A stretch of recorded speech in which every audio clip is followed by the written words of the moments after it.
the firstborn and the first child of a family in Tigrinya is called Bokhri, and that comes from a Ge'ez word, Bekur, that means the first. There's a similar word in Arabic, another Semitic language, that is used to refer to the first child and is Bakri.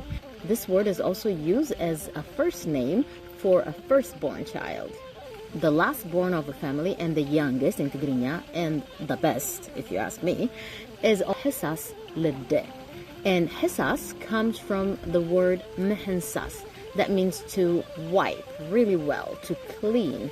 And Lidde comes from the word Liddat, that means an entryway, a threshold, the front part of a home. In soccer, for example, the goalkeeper is called Halawi Liddat, or the guard of the goal.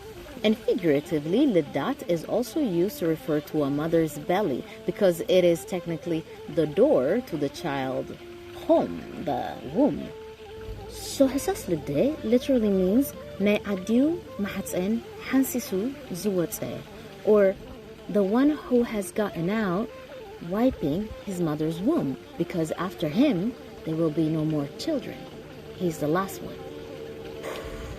Language is way deeper than we think. Learn Tigrinya on SEMAIKIDS.com. Culture is cool.